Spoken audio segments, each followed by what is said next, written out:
지난주에 이야기 기억이 좀 나시나요? 지난주에 영원히 목마르지 않는 물에 대한 갈망을 하고 있었던 사마리아 여인에게 내가 누군지 알았다면 나에게 물을 달라고 했을 것이다.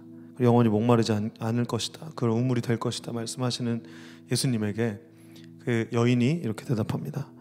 선생님, 저에게 그런 물을 주셔서 제가 다시는 목이 마르지 않을 뿐더러 물을 기르러 여기 오지 않게 해주십시오. 그리고 오늘 이야기로 이제 이어집니다. 맥락상 예수님께서는 자, 여기 물이 있다 라고 이렇게 물을 주셔야 될 것 같은 맥락인데 뜻밖의 반응을 통해서 사마리아 여인을 대하십니다. 16절이 있는 그 화면을 띄워주시고요. 오늘은 시간 관계상 다 읽지 않을 겁니다. 짧게 제가 설교하고 아까 말씀하신 대로 우리 현우 형제와 함께 이 말씀에 대해서 서로 대화하면서 질문하면서 또 여러분들의 질문을 함께 나누면서 말씀을 보도록 하겠습니다. 첫 번째는 예수님께서 치유를 위해서 사마리아 여인의 내면을 드러내신다는 내용이 대주제 1번입니다. 예수님은 치유를 위해서 사마리아 여인의 내면을 드러내시는데요. 어떻게 드러내시냐면 물을 달라고 했잖아요. 사마리아 여인이. 근데 예수님은 어떻게 말씀하십니까? 남편을 불러 이리로 데려와라. 갑자기 뜬금없이 예수님께서 말씀하십니다. 17절도 띄워주세요. 저는 남편이 없습니다. 뭔가 일종의 방어 기제로 이야기했을 수도 있고요. 그리고 당신이 뭘 안다고 그러십니까? 이런 말들이 좀 내포되어 있을 수도 있겠습니다. 그러자 예수님께서는 그 여인의 아픔에 대해서 들춰내기 시작하십니다. 당신의 남편이 없다고 한 말은 맞는 말입니다. 그 다음에 18절. 왜냐하면 원래 5명이나 남편이 있었고 지금 사는 남편도 당신 남편이 아니기 때문이죠. 당신 말은 틀린 말은 아니야. 이렇게 이제 말씀하십니다. 사실 요즘에는 프라이버시가 존중되는 사회이기 때문에 이렇게 상처를 드러내면 되게 불쾌해요. 왜 나에 대해서 뭘 안다고 이렇게 막 하지? 애써 숨기고 싶었던 그 아픔들, 사실 막 돌 맞아서 죽을 것 같은 그런 죄성들, 이것들을 예수님은 다루기 위해서 꺼내고 계신 것입니다. 절대 더럽다고 회피하시거나 돌을 던지시지 않고 그 아픔을 오히려 환기시켜서 이제 여인의 문제를 직면하게 하십니다. 여인은 당혹스럽습니다. 여러분, 여인이 왜 남편이 5명이나 있었을까요? 우리 여인의 삶에 대해서 한번 생각해 봤으면 좋겠습니다. 이거는 이 5명의 남편들이 다 혼인관계에 있었을 수도 있고 결혼하고 이혼하고 했을 수도 있고 또 아니면 불륜에 대한 은유적인 표현이었을 수도 있습니다. 그러나 분명한 것은 5명의 남편이 계속 바뀌는 동안 이 여인의 결핍은 채워졌다, 안 채워졌다? 안 채워졌어요. 그러니까 계속 남편이 바뀌는 것이죠. 내면의 그 결핍을 예수 그리스도는 보여주고 계신 것입니다. 결핍이 채워지기 원했던 여인은 거듭해서 남자를 만났지만 공허함만 남아있을 뿐이었습니다. 여인에게는 지난주 설교 말씀드린 것처럼 솟아나오는 그 샘물이 마음에 없었습니다. 여러분, 그 이성에 대해서만 나오지만 사실은 돈, 명예, 또 열정, 우상, 이러한 것들은 우리를 온전하게 충족시킬 수가 없습니다. 이것들은 잠시 목을 이제 갈증을 해소해 줄 뿐이에요. 이것들은 악순환을 결국 가져올 뿐입니다. 이것들에 우리가 빠졌을 때 중독이 되고 악순환을 가져올 뿐입니다. 본문은 이 여인을 통해서 상징적으로 헛된 것들에 대한 것들을 보여주고 있는 것입니다. 이 여인은 솟아나오는 그 샘물이 없는 그 성령에 충만하지 않은 삶을 살아가고 있는 것을 우리는 볼 수 있습니다. 그래서 첫 번째는 예수님은 치유를 위해 내면을 드러내셨습니다. 두 번째는 내면의 본질적인 문제를 우리는 스스로 깨달아야 합니다. 그 본질적인 문제는 우리가 어떻게 예배하였는지를 보면은 알 수 있습니다. 19절 20절을 보겠습니다.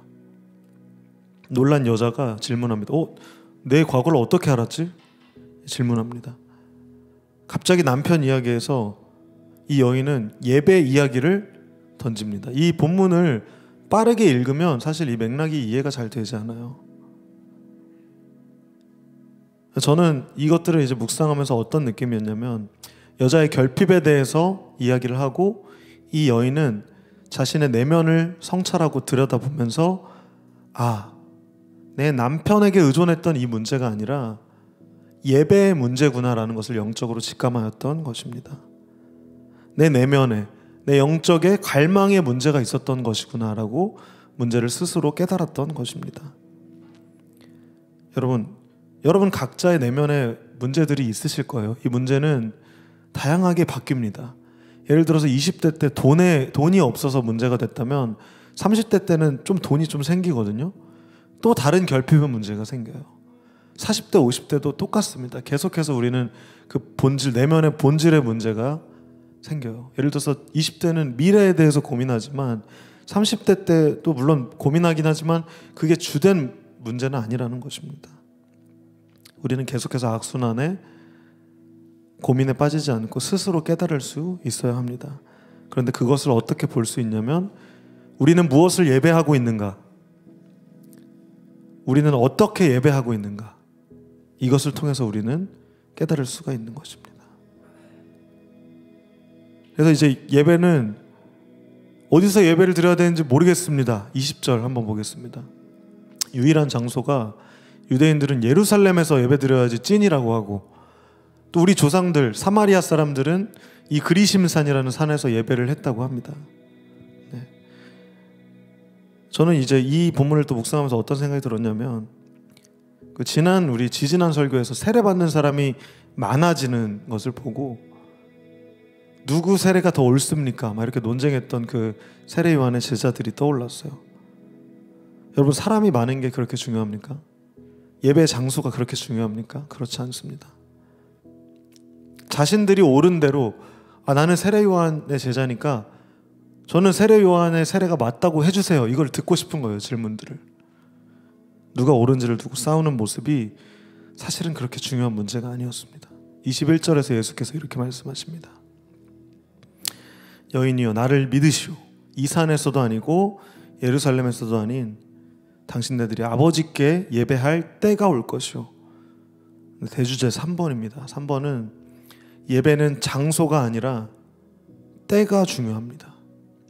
이 산에서도 예루살렘에서도가 아니라 하나님을 예배할 그 때가 올 것이라고 예수 그리스도는 말씀하셨습니다. 우리는 장소의 물리적인 것들에 국한한 예배를 상상할 수밖에 없어요. 그러나 지금 이 예배의 순간 우리는 어떻게 예배하고 있느냐가 우리의 갈망을, 우리 내면의 문제를 해결할 수 있습니다. 기독교는 장소의 종교가 아니라 때의 종교입니다. 다른 종교들 무당 만나러 점집 가죠. 우리 이번에 더 글로리 보면 막 점집 가서 막 굿하고, 득도하려면 산 높은 곳에 올라가서 절에 가서 이렇게 절하고, 절에 가서 절하고 막 이러는데, 하나님은 어디에나 계십니다. 무소부재하신 하나님께서 장소에 국한하지 않고 어디에나 계시기 때문에 우리는 장소보다는 때가 중요한 것입니다. 여러분, 예배는 또한 이교회 저교회의 문제가 아닙니다. 요즘 교회 막 선택하잖아요. 어떤 설교가 더 좋은 설교인지, 어디 공동체가 더 따뜻한지, 이런 것들을 따지게 되는데 장소의 문제가 아닙니다. 중요한 것은 우리의 마음이 어디를 향해 있는가, 내 마음은 어디에 있는가, 이것이 우리는 중요한 것입니다. 대주제 4번입니다. 5번까지 있는데 벌써 4번이에요. 오늘의 가장 중요한 대주제 중 하나입니다. 영과 진리의 예배는 성령과 예수 그리스도의 예배라는 뜻입니다. 보통 이제 22절을 우리가 같이 볼까요? 22절에 보면 당신네가 알지 못하는 건 예배하나 우리는 알고 있는 건 예배한다. 유대인에게서 나오기 때문이다. 23절 23절이 오늘에서 가장 중요한 본문이고, 또 여러분 대예배 드리시는 분들 아시겠지만 처음 시작할 때 종 땡치시고 담임 목사님 뭐라 하시죠? 하나님 영이시니 예배하는 자가 영과 진리로 예배할지니라. 이거 저희 매주 오전 예배 때 하고 있는 말씀이거든요. 이거에 대한 이해가 없으면 우리는 예배 시작을 잘 못합니다. 우리 이 구절만 크게 같이 한번 읽어봅시다. 시작.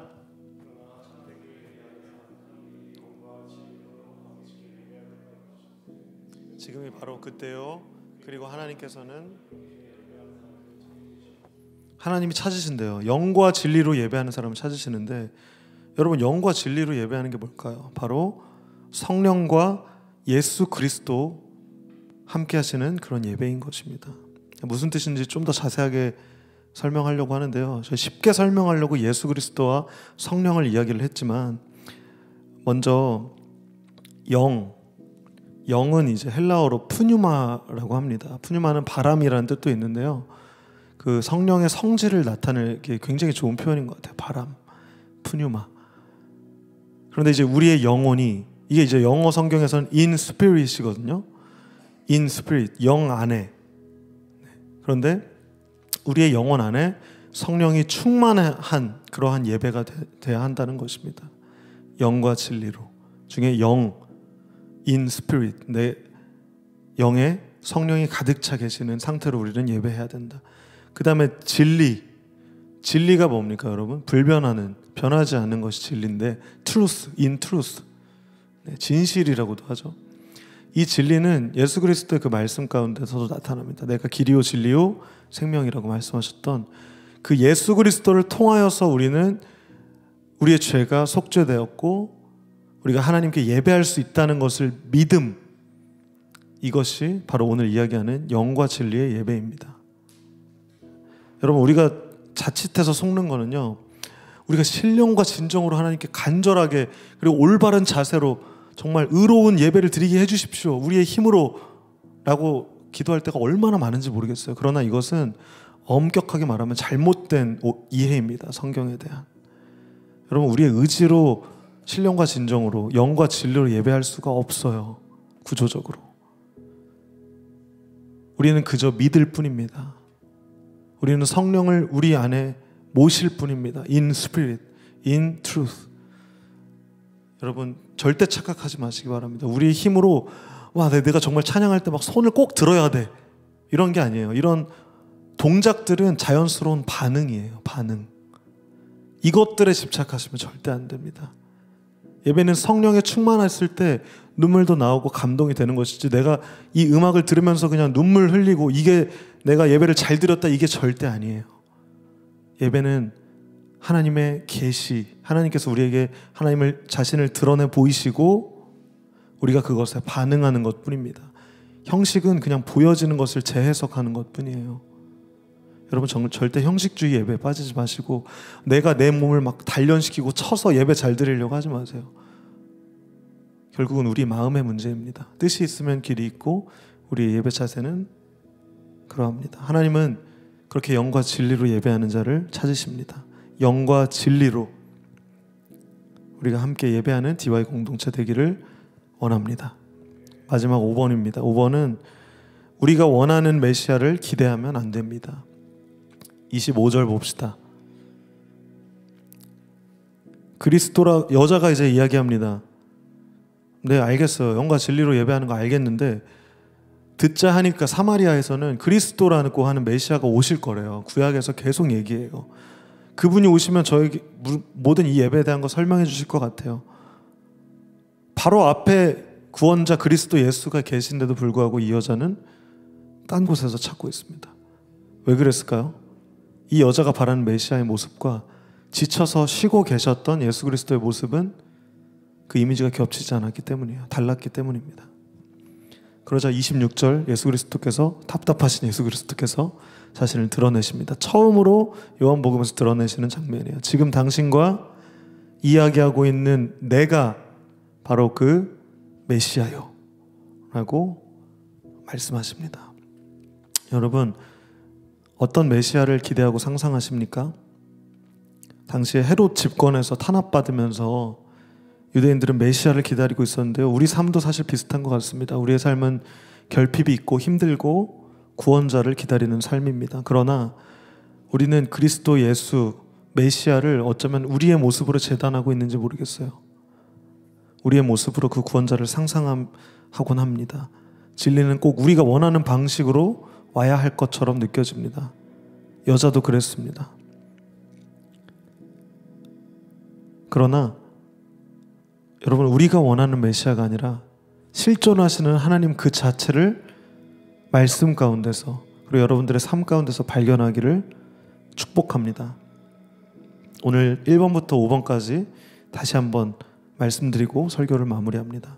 첫 번째, 예수 그리스도는 치유를 위해 여인의 내면을 드러내셨습니다. 두 번째, 그 내면의 본질적인 문제는 스스로 깨달아야 됩니다. 우리는 어떻게 예배하고 있습니까? 세 번째, 예배는 장소가 아니라 때가 중요합니다. 네 번째, 영과 진리의 예배는 성령의 충만함과 예수 그리스도라는 진리를 아는 예배입니다. 다섯 번째, 우리가 원하는 메시아만을 기대하면 안 됩니다. 기도하겠습니다. 살아계신 하나님, 우리는 목이 마릅니다. 예수 그리스도께서 끊임없이 공급하시는 솟아나오는 그 샘물을 우리가 마시기를 간절히 소망합니다. 하나님, 우리가 원하는 메시아만을 추구하고 우리가 원하는 삶을 우리는 계속해서 추구하고 잘못된 것들, 계속 헛수고하는 것들, 헛된 것들, 그 악순환 가운데 우리는 살아갈 때가 참 많이 있습니다. 그러나 하나님, 영과 진리로 예배하는 그때가 오늘 우리에게 올 수 있도록 인도하시고, 또한 우리가 그것을 깨달음으로 또 성령의 도우심으로 항상 우리가 예배할 수 있도록 DY를 붙잡아 주시옵소서. 살아계신 예수 그리스도 이름으로 기도했습니다. 아멘. 네. 우리 이 시간 첫 시도인데요. 대화 설교를 통해서 여러분들에게 여러분들의 궁금한 것들을 예배 가운데, 이거 보면 때도 좀 넣어주세요. 네. 같이 좀 나눠보도록 하겠습니다. 마이크 무선으로 쓰시면.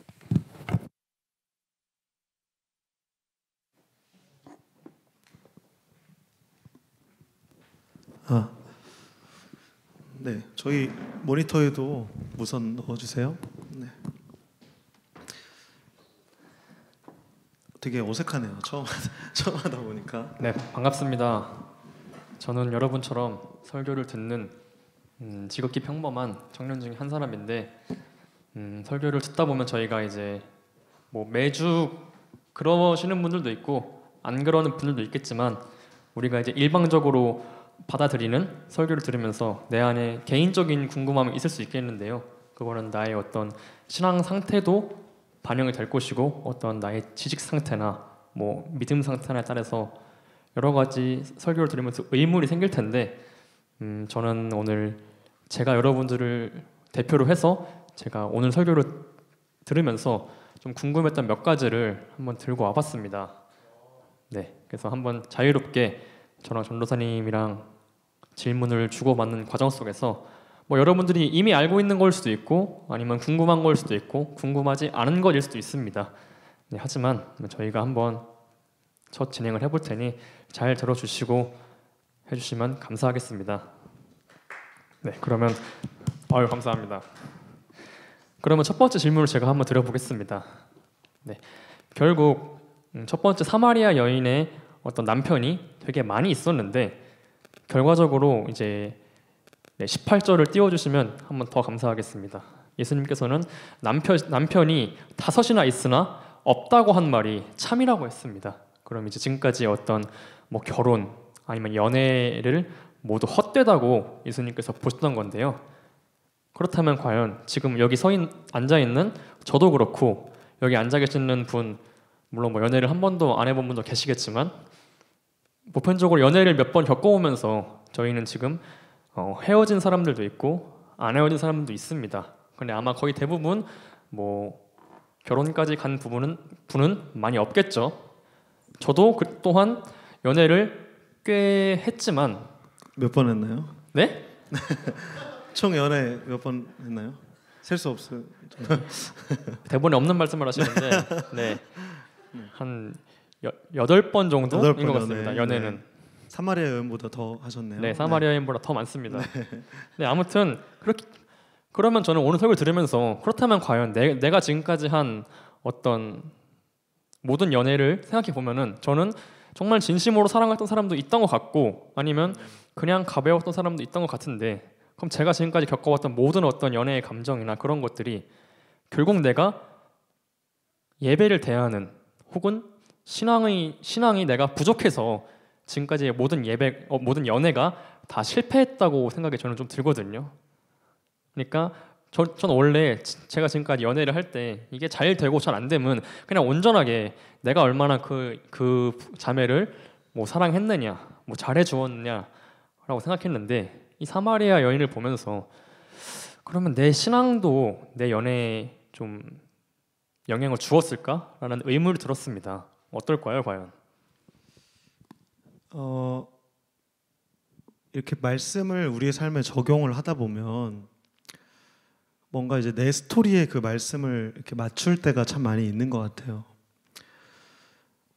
지금 이 본문에서 이제 사마리아 여인의 결혼의 성공에 사실 초점이 있는 것보다는 그 갈급함 그리고 악순환 이것에 지금 초점이 맞춰 있습니다.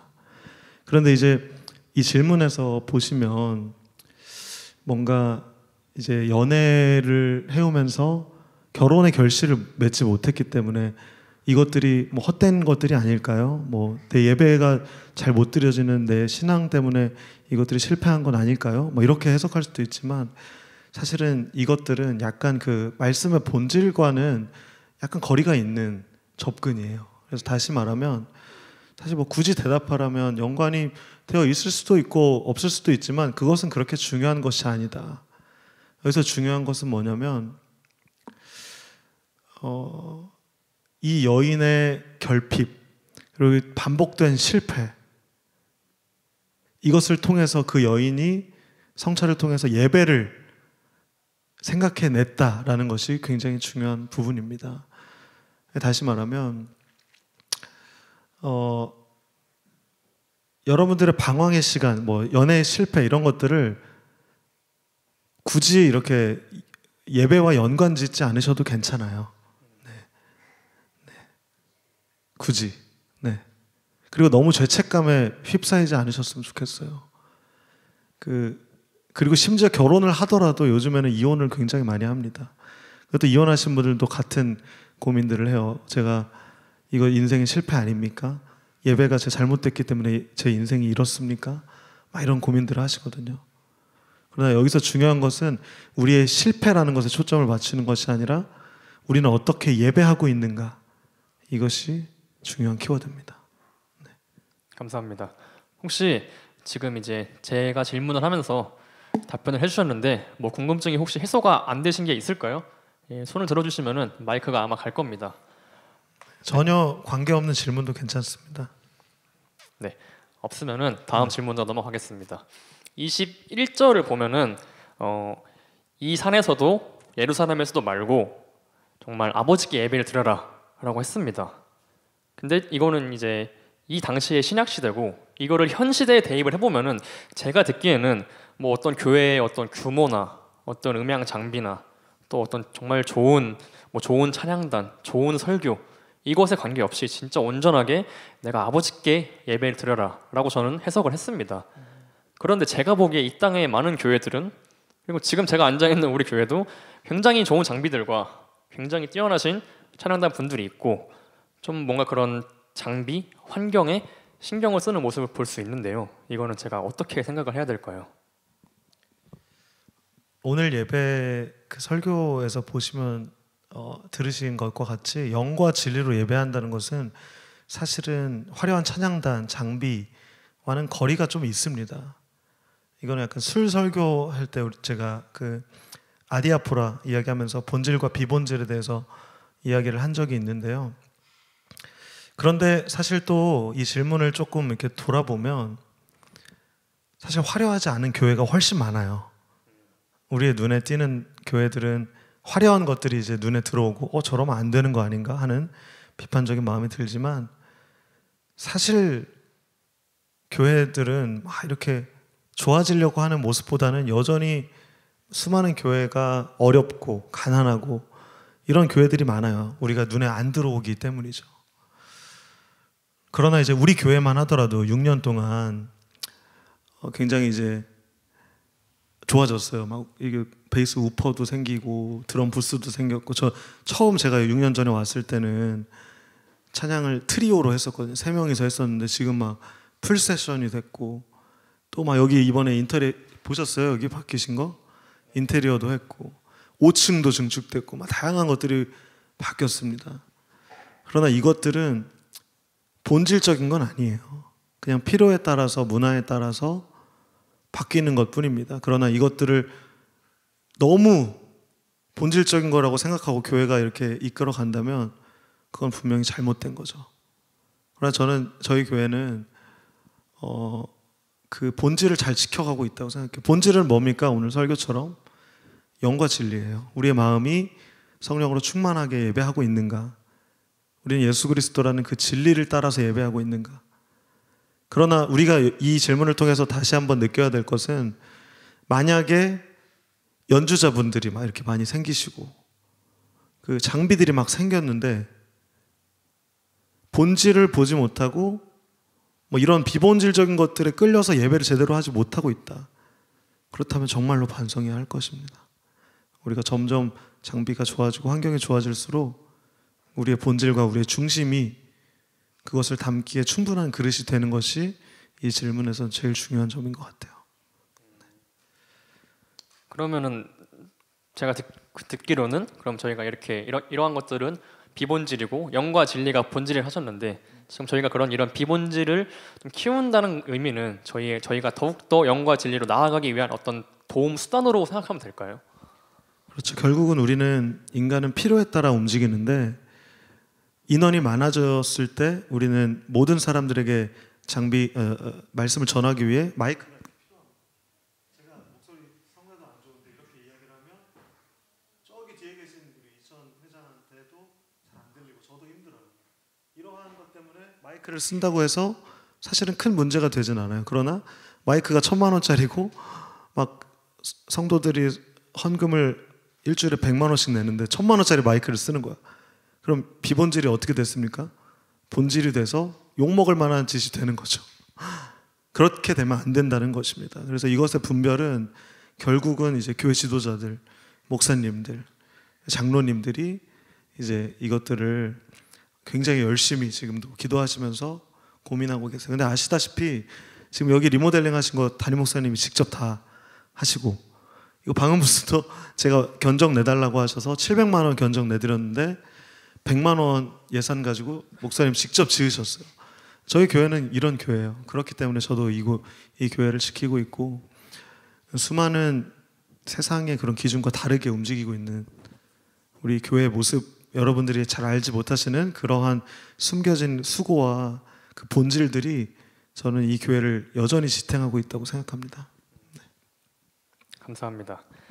계속해서 비슷한 질문일 수도 있겠는데요. 우리가 지금 예배의 본질에 대해서 이야기하고 있는 것 같은데, 저희가 이제 조금씩 신앙생활에 관심을 가질수록 국내 우리 교회뿐만 아니라 대형 교회도 있고, 더 나아가서 이제 해외에 있는 많은 교회도 예배를 볼 때가 있어요. 가끔 모두가 보진 않겠지만. 그런데 제가 느끼는 거는 국내 교회의 어떤 예배 스타일은 뭔가 지금 앉아 계신 회중분들처럼 항상 엄숙하고, 여기 앉아 계신 전도사님처럼 앞에 나와 있는 분은 항상 이렇게 멀끔하게 정장을 빼입고 아주 뭐 좋게 말하면 경건한 복장으로 항상 하는데, 뭐 간혹 어떠한 교회를 보거나 특히 외국 교회가 더 많은 것 같은데 되게 자유롭게 막 청바지도 입고 뭐 주머니에 손도 넣으시고 좀 말도 좀 약간 가볍게라고 해야 되나? 좀 욕도 좀 하시고 그러한 교회들이 있습니다. 그러면 그 교회랑 그러한 교회들이랑 어떤 해외 교회나 그런 조금 더 자유분방한 교회들이나 뭐 아니면 그와 반대되는 되게 엄숙한 경건한 교회들이 있는데, 이거를 저희가 어떻게 받아들여야 됩니까? 저희는 항상 이렇게 뭔가 좀 엄숙한 분위기에서 해야 되는 겁니까?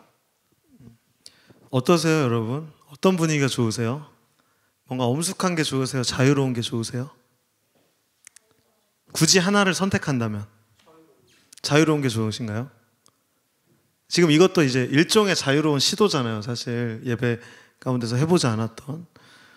저는 사실 제 개인적으로는 굉장히 진보적이고 자유로운 것들을 추구합니다만, 이 질문에 대한 대답을 드리자면 사실 예배는 문화를 반영합니다. 근데 이 문화는 뭐 지역, 그리고 시대, 그리고 나라, 뭐 인종, 다양한 것들을 포함하기 때문에 다양합니다. 그리고 심지어 같은 문화권에 있는 이 DY 가운데서도 뭐 저와 현우의 마인드가 달라요. 가치관이 다르고 옷 입는 것도 다르고 또 위치도 다르고 나이도 다르고 다 달라요. 한 분 한 분이 다 다양합니다. 그 다양성이 하나가 되는 곳이 교회예요. 그러다 보니까 어쩔 수 없이 그 문화를 포용하기 위해서 보수적으로 되는 부분은 있다고 생각합니다. 그리고 또 한국이 또 그럼 유교거리라는 말이 있잖아요. 막 유교 사상의 그 도덕적이고 모범적이고 규율적인 그런 것들에 되게 이렇게 익숙해져 있고, 또 우리는 여기는 충청도 아닙니까? 저는 이제 음악가로 활동하면서 서울에서도 공연 많이 하고 다양한 곳에서 이제 활동하는데 천안이 진짜 반응이 적어요. 네, 충청도 사람의 리액션이 적어요. 그리고 되게 약간 내성적이기도 하고 좀 느리기도 하고 약간 그런 지역적인 특색이 있는 것 같아요. 그런데 그것들을 굳이 깨고, 예를 들어서 이런 거랑 비슷해요. 유겸이가 이제 찬양 인도를 유겸 인도자님이 하시는데, 유겸 인도자님은 할렐루야 하면 아멘이라는 리액션을 원하거든요. 그런데 어떤 형제 자매들은 나는 아멘이라고 하지 않아도 나는 나의 믿음을 확신해. 나는 굳이 난 그 분위기가 싫어. 이런 사람도 있을 거란 말이에요. 그럼 이제 유겸 인도자님은 고민을 해야 합니다. 내가 이 문화에서 이 문화를 선도하고 이끌 이 할렐루야 아멘이라는 문화를 만들 것인가? 아니면 이들의 분위기를 인정하고 포용하면서 이거는 반응이 없다는 것은 뭔가 이들이 익숙하지 않고 원하지 않는구나 라고 해서 하지 않는 것, 네, 이것을 선택하는 것이 예배하기예요. 그래서 문화의 반영인데, 다시 이제 본론으로 돌아가면 모두를 만족할 수는 없습니다. 제가 정장을 입어도 불만이 계신 분들이 있고, 사복을 입고 주머니에 손을 넣어도 시험 드는 분들이 계세요. 아디아포라 술 설교할 때 말씀드렸던 것처럼 마음에 시험에 들지 않게 하는 것이 굉장히 중요합니다. 그러다 보니까 이 한국의 엄격한 사회에서 우리 예배는 이러한 모습으로 남아있게 된 것이죠. 저도 개인적으로 자유한 거를 되게 좋아하는 입장에서 정장도 담임 목사님에게 한 제가 3번 정도 요청을 드렸습니다. 정장 안 입고 예배하게 해주십시오. 이것 때문에 저도 뭔가 제가 포멀해지는 것 같고, 청년들도 저를 왠지 좀 딱딱하게 보는 것 같고, 저는 전도사라는 명칭도 이미 나를 뭔가 규정하는 것 같고, 네, 우리 뭐 소라 같은 경우도 뭐 찬양사님이 더 익숙하대요. 나는 솔직히 찬양사라는 말도 나를 좀 옥죄어요. 나는 정한빛이고 크리스찬 이런 것도 사실 요즘 뭐 크리스찬이라는 음악도 나왔는데 막 우리를 규정하는 요소예요. 그러나 이제 우리는 중요한 것은 신령과 진정으로, 영과 진리로 하나님과 독대하는 것입니다. 그러한 비본질적인 것들을 걷어내고 자유로운 방식으로 하나님과 독대하세요. 그리고 이것의 책임은, 분위기의 책임은 절대 목회자에 국한되지 않습니다. 여러분의 모두의 분위기가 만들어져서 이 예배 분위기가 형성이 된 거예요. 근데 여러분, 만약에 예를 들어서 영광이가 비슷한 질문을 했는데 나는 아프리카 어디 있었지? 영광이? 에스와티니? 에서 막 춤을 추고 막 눈물 흘리면서 예배하는 게 너무 좋았어. 난 그 예배 경험이 좋았고 그 문화가 좋았어.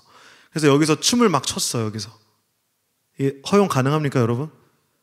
되게 어려워요. 춤춘 사람도 뻘쭘하고 너무 창피하고, 사람들도 저게 뭐 하는 거야, 이렇게 볼 게 뻔해요. 이게 문화예요, 문화. 네. 그럼 이제 아까 이제 유겸이의 고민과는 또 다른 고민이 될 거예요. 유겸이는 이제 인도자의 지위에서 문화를 이끌 것인가 아니면 이제 포용할 것인가의 문제였는데, 이제 영광이 같은 경우는 뭔가 나는 이제 예배자 입장이고 인도자가 아니라, 그리고 뭔가 리더의 입장이 아니고 막 이러니까 더 소극적으로 되는 거죠. 그래서 지금의 우리의 예배의 분위기가 된 것입니다. 그러나 이것은 여러분 분명히 변할 수 있습니다. 더 저는 능동적이고 여러분들 반응이 솔직해지는 예배가 이곳에서 있기를 원해요. 남들 눈치 보지 마시고, 생각보다 우리에게 관심 없어요. 사실 서로에게, 서로가 어떻게 하는 거 관심 별로 없거든요. 그러나 하나님은 여러분들의 반응을 주목하고 계십니다. 여러분들의 예배를 받기를 원하세요, 하나님께서.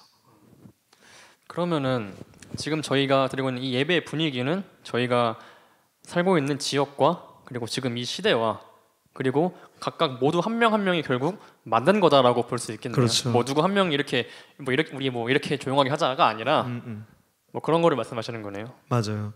만약에 제가 이제 여러분들한테 절대 춤추지 마시고 조용한 분위기, 엄숙한 분위기 유지하세요, 이렇게 설교를 했다.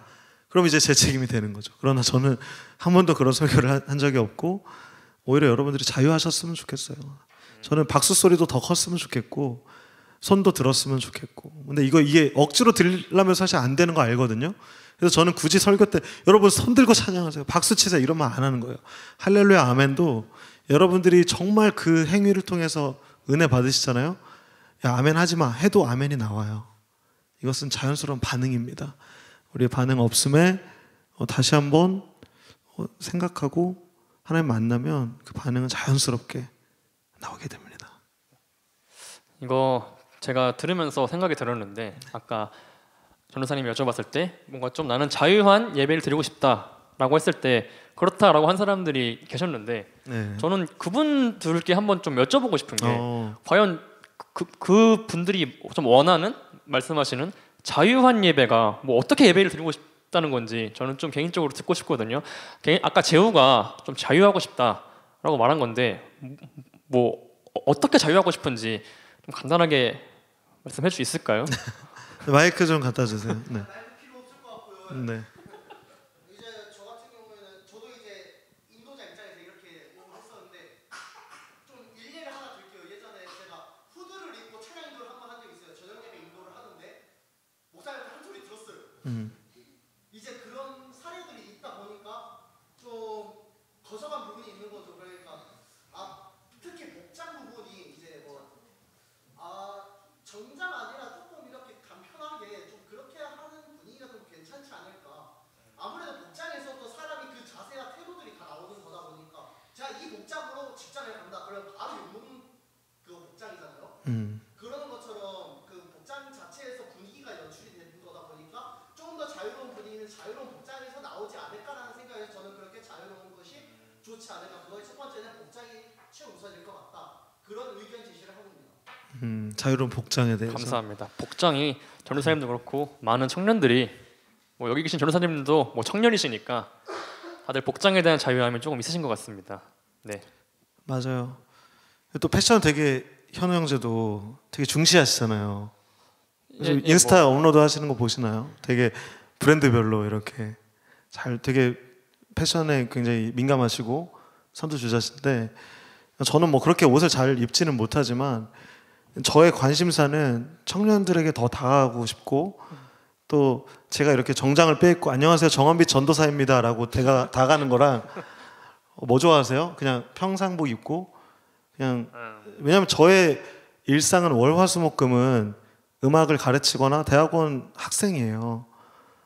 사실 여러분들과 큰 다를 바가 없거든요. 여기 오면 내가 뭔가 해야 될 것 같아. 뭔가 어깨에 이렇게 여기도 이렇게 뽕 들어가 있고 막 그런 것들 때문에 이제 목사님께 여쭤봤던 건데, 근데 아까 목사님께 지적받았다고 했잖아요. 목사님께서는 앞에 나오는 사람들, 특히 이제 리더들, 저도 이제 찬양팀 할 때 그 짧은 치마, 이걸 우리 예를 들어서 혜윤 자매한테 제가 싱어인데 짧은 치마 입고 와서 제가 이번 주는 안 섬기는 게 좋고 쉬고 다음부터 이제 싱어할 때는 조금 긴 치마를 입고 와줬으면 좋겠다라고 얘기를 한 적이 있어요. 조심스럽게. 되게 미안했어요. 왜냐하면 나도 그 복장에 대한 자유함을 원하는데 그러한 규율들이 이제 위에서부터 이렇게 쭉 내려오기 때문이에요. 중요한 것은 우리가 그것을 보고 시험에 드냐 안 드냐의 문제예요. 중요한 것은 우리가 그 자유함을 보고 더 원활하고 또 자유하게 예배를 드릴 수 있느냐 없느냐가 중요하지. 뭐 옛날에 막 교복 몇 센치 뭐 이렇게 규정하는 그런 게 아니라 뭔가 그 본질을 우리가 더 생각했으면 좋겠어요. 네, 알겠습니다. 좀 길어진 것 같으니까 네. 마지막 질문으로 빠르게 넘어가겠습니다. 네. 오늘 가장 말씀하신 대주제 가운데 가장 중요하다고 하셨던 우리가 예배를 정말 영과 진리로 예배해야 한다 했습니다. 근데 그리고 아마 여러분들도 공감을 많이 하시겠지만 제 지난 10여 년간 혹은 뭐 몇십 년간 하신 분도 계시겠지만 제 인생을 살펴보면은 영과 진리로 예배를 정말 드렸다고 한 시절이 사실 부끄럽지만 그렇게 많지는 않은 것 같아요. 내가 살면서 과연 몇 번의 예배나 영과 진리로 드렸냐 라는 생각이 드는데 오늘 분명히 말씀하셨는데 반드시 드리라고 하시더라고요. 그렇다면 과연 내가 영과 진리로 드리지 못한 예배는 제가 지금까지 헛수고한 걸까요? 이 질문은 사실 하나님께 드려야 되는 질문입니다. 예배를 받으시는 분 하나님이시기 때문에 만약에 하나님께서 너희들이 마당만 밟고 온 예배도 나는 기뻐 받겠다라고 하신다면 그것은 헛수고가 아닐 것이고요. 너네가 그 예배한 것들은 정말 그때 이제 예수 그리스도께서 그 성전을 뒤엎으셨던 것처럼 그 재물들이 다 가증하고 너희들의 지금까지의 10년의 예배는 헛수고다라고 생각하신다면 그것은 헛수고가 될 것이에요. 저는 정확한 답을 해드릴 수 없는 이유는 이것은 이제 예배를 제가 만약에 여러분들의 예배를 제가 받는다면 뭐 예를 들어서 여러분들 내신 헌금 이런 거 제가 이제 다 가져가고 제 영광으로 누린다면 야 이거는 너가 수고했다 혹은 이건 헛수고다라고 제가 정확하게 말씀드릴 수 있지만 이것은 하나님께서 받으십니다. 그래서 제가 나중에 하나님 나라 가기 전까지는 답을 찾지 못할 거예요. 그러나 저는 이제 우리가 얘기를 들었고 영과 진리에 대한 예배를 드려야 한다는 것을 들었고 또 앞으로도 여러분 실수 많이 하실 거거든요. 뭐 졸기도 많이 졸 거고 또 예배 안 나오고 또 예배 나오더라도 그냥 마당만 밟고 갈 여러 가지 예배들이 있겠지만 그래도 안 믿고 아예 그냥 안 오는 것보다는 여러분 와서 조시는 게 훨씬 낫습니다. 그때 담임 목사님도 말씀하셨는데 그리고 조금 마음이 들떠 있고 막 시험에 눌려 있고 이렇더라도 예배 가운데 오시면 하나님께서 사마리아 여인의 그 고백처럼 분명히 우리를 해결해 주세요. 우리의 문제를 하나님도 굉장히 집중하시고 계세요. 우리 아픔을 공감하시는 분이세요. 그러니까 절대 헛수고라는 그 뭔가 그 시니컬하고 좀 회의적인 말에 여러분의 예배의 용기를 잃어버리지 않기를 권면합니다. 네, 감사합니다. 제가 준비한 질문은 이제 여기까지였고 혹시 오늘 지금 저희의 대화를 들으시면서 아니면 설교를 들으시면서 뭐 질문이 혹시 좀 떠오르셨다 혹은 하고 싶은 질문이 있었다. 네, 박유겸 형제에게 마이크를 주세요. 네, 마이크를 쓰는 이유는 온라인 예배자들에게도 송출하기 위함입니다. 계속해서 드는 질문이 영과 진리로 예배한다는 말이 되게 어렵게 다가올 수 있는데 간단하게 우리 삶에 그리고 우리가 드려지는 예배에 어떻게 적용할 수 있는지 쉽게 그다음에 좀 쉬운 말로 해석하자면 어떻게 우리가 들을 수 있을까요? 네, 일단은 제가 아까 말씀드렸던 성령과 예수 그리스도, 그러니까 영은 성령 그리고 진리는 예수 그리스도 이렇게 대입하셔서 듣는 것이 사실은 가장 쉬운 방법인데 조금 더 그거에 대해서 설명을 드리자면 예를 들어서 지수 형제가 일렉기타 솔로를 했습니다. 그 솔로 장면에 그 순간에 이제 기도를 하실 수도 있고 아니면 찬양 노래를 잠깐 쉬시고 목을 가다듬으실 수도 있고 그 예배의 그 순간은 굉장히 다양해요.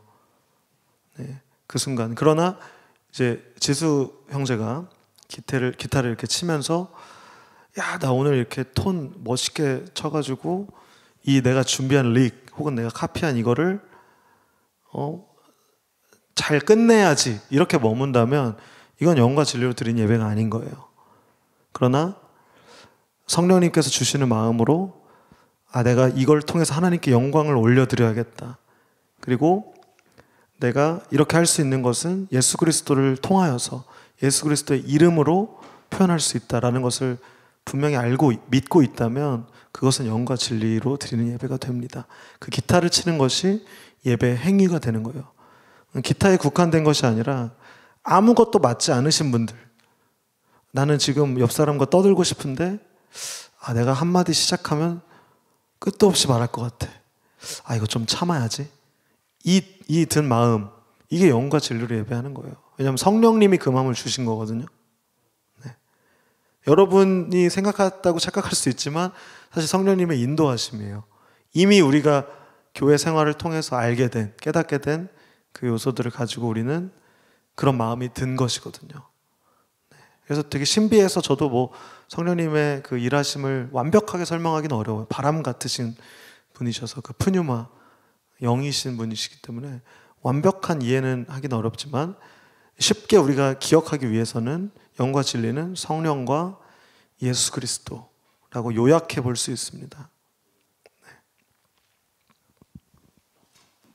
감사합니다. 한 분 더 계시면은 딱 한 분 정도만 더 받고 끝을 내거나 없으시면은 끝내려고 합니다. 질문이 혹시 저기 다혜자매님이 좀 빨리 들어주셔서 질문을 드릴게요.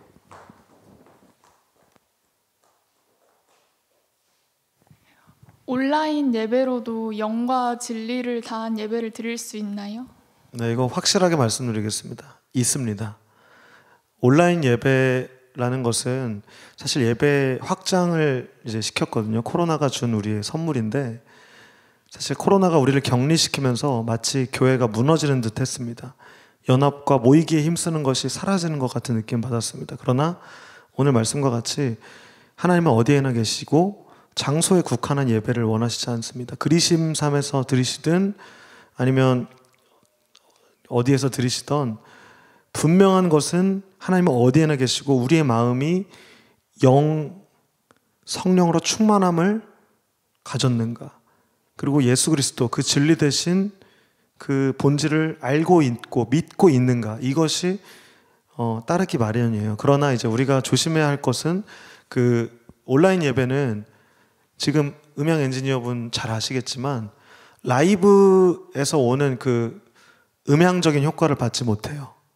왜냐하면 각자 핸드폰으로 하거나 TV는 이곳에서와 다른 느낌을 받기 때문이에요. 그러나 이곳에 모인 여러분들은 같은 느낌을 동일하게 받습니다.